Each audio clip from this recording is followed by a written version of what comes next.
Só temos um desafio. Às vezes o cliente não sabe o que ele quer. Você concorda comigo?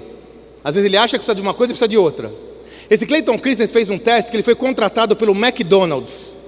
O McDonald's contratou esse cara porque queria vender mais milkshake. Alguns de vocês já devem ter visto esse vídeo, mas é muito legal. Deixa eu mostrar para vocês, 2 minutinhos de como ele descobriu como a empresa podia vender mais milkshake sem mexer no preço. Dá uma olhada. Hi, my name's Clay Christensen. I'm a professor at the Harvard Business School.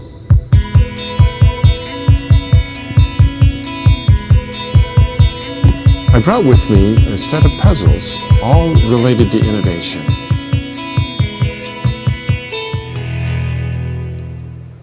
We decided that the way we teach marketing is at the core of what makes motivation difficult to achieve.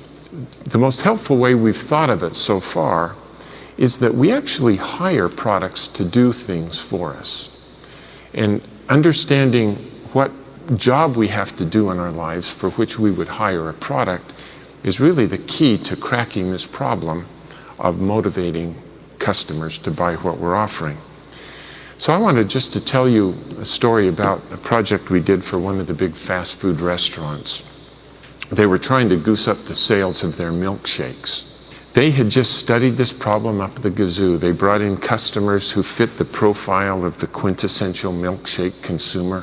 And they'd give them samples and ask, could you tell us how we can improve our milkshakes so you'd buy more of them? Do you want it chocolatey or cheaper, chunky or chewier?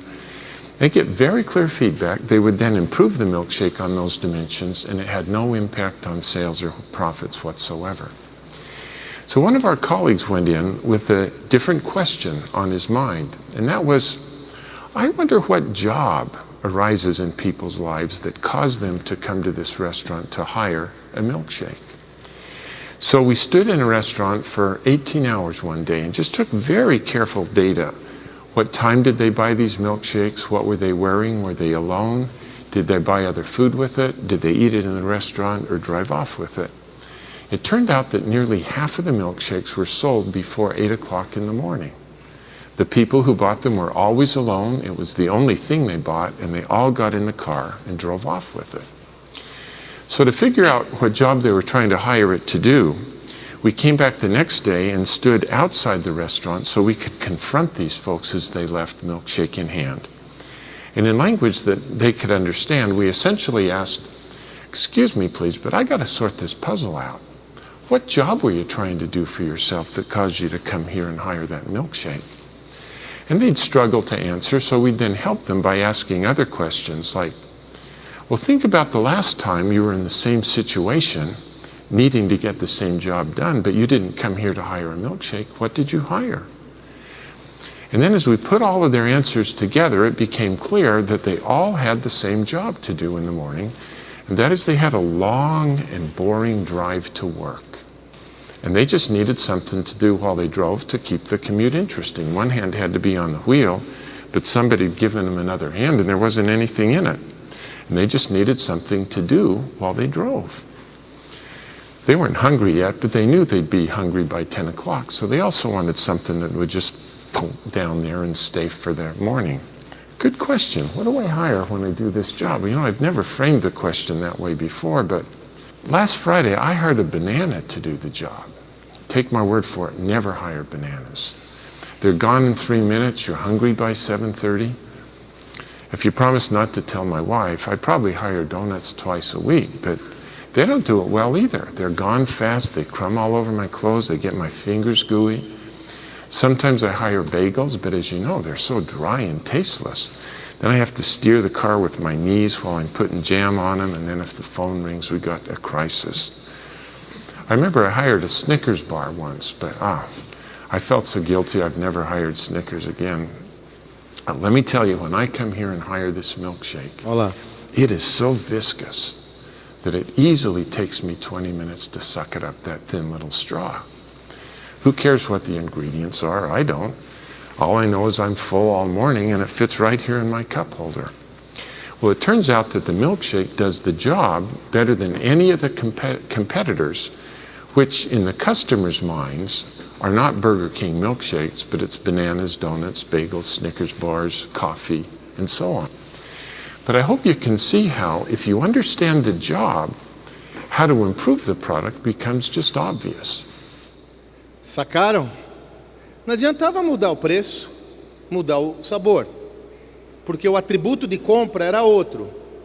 Eu não vou ouvir o que vocês vão dizer, mas arrisca aí, vai. O que o McDonald's fez para vender mais milkshake, pessoal? Mudou o canudo. Como é o canudo do milkshake?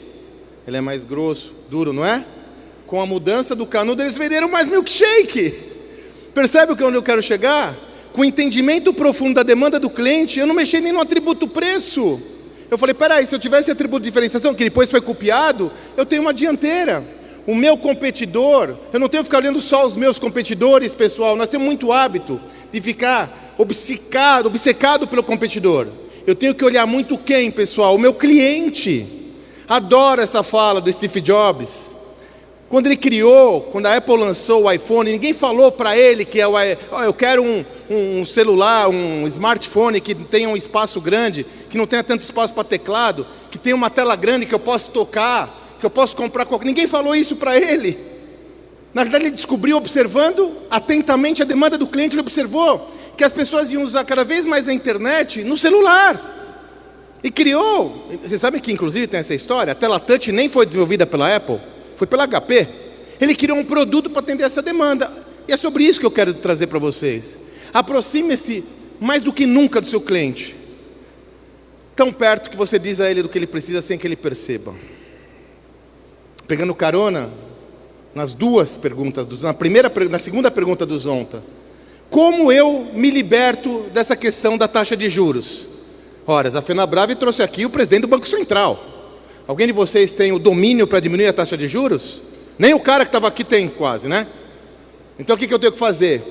Olhar as demandas do meu cliente para entender como eu consigo criar valor para ele nesse contexto de preço do preço do capital alto. Como eu consigo entender um negócio dele, trabalhando numa perspectiva que pode ser complementar.